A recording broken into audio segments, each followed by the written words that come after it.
வணக்கம். எல்லாருக்கும் இருக்கும் சந்தேகம். கருப்பு புள்ளி விழுந்த நன்கு பழுத்த வாழைப்பழம் சாப்பிடலாமா? அதைத்தான் இந்த வீடியோல பார்க்க போறோம். பலருக்கும் இருக்கும் சந்தேகம், வாழைப்பழத்தை நன்றாக பழுத்த பிறகு சாப்பிடுவதா அல்லது சற்று காயாக இருக்கும் போதே சாப்பிடுவதா? ஆனால் இதையெல்லாம் தாண்டி கரும்புள்ளிகள் வந்த பிறகும் சாப்பிடலாமாம்.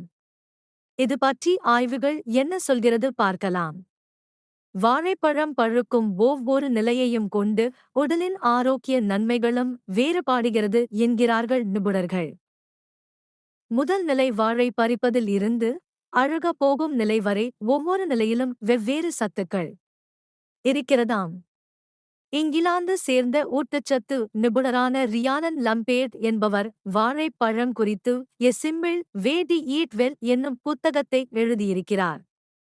இதில் அவர் கூறிய விடயங்களை பார்க்கலாம். பழத்தின் ஒவ்வொரு நிலையை பொறுத்தும் கிடைக்கும் ஆரோக்கிய நன்மைகளும் வேறுபடும் என்கிறார். சர்க்கரை நோயாளிகள் எந்த நிலை வாழைப்பழம் சாப்பிடலாம்? அதிகம் பழுத்த வாழைப்பழங்களை தவிர்த்து இலேசாக பழுத்த அல்லது செங்காயாக சாப்பிட்டு விட வேண்டும். இந்த நிலையில் வாழைப்பழங்களை தைரியமாக சாப்பிடலாம். செங்காயாக சற்றே பழுக்கக்கூடிய நிலையில் இருக்கும் பழங்களில் உள்ள ஸ்டார்ச் ஆனது ஜீரண சக்தியை சற்று மட்டுப்படுத்தும் என்றாலும் கூட குடலில் நல்ல பாக்டீரியாக்களை அதிகரிக்க செய்யும் என்கிறார்கள் நிபுணர்கள். ஆனால் பழுத்த வாழைப்பழங்களில் மாவுச்சத்தானது சர்க்கரையாக மாறத் தொடங்குகிறது. இப்போது பழுத்த நிலையில் இருக்கும் வாழைப்பழத்தை சாப்பிடும்போது அவை இரத்தத்தில் உள்ள சர்க்கரையின் அளவை அதிகரிக்க வாய்ப்புண்டு.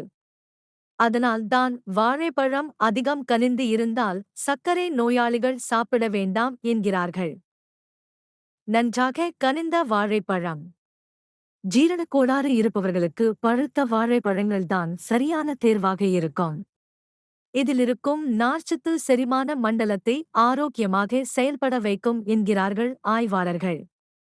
பழுத்த வாழைப்பழம்தான் முழுமையாக ஆன்டி ஆக்சிடென்ட் வாழைப்பழம்.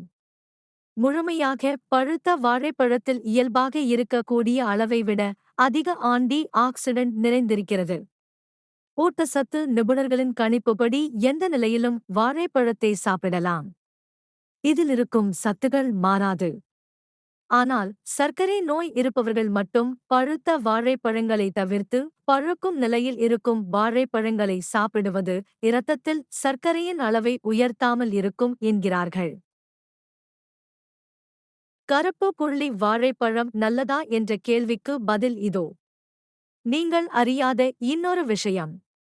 இந்த கரும்புள்ளிகள் வாழைப்பழத்தில் டியூமர் நேசிரோசிஸ் பாக்டர் என்று சொல்லக்கூடிய வேதிப்பொருளை வாழைப்பழத்தில் உருவாக்குகிறது.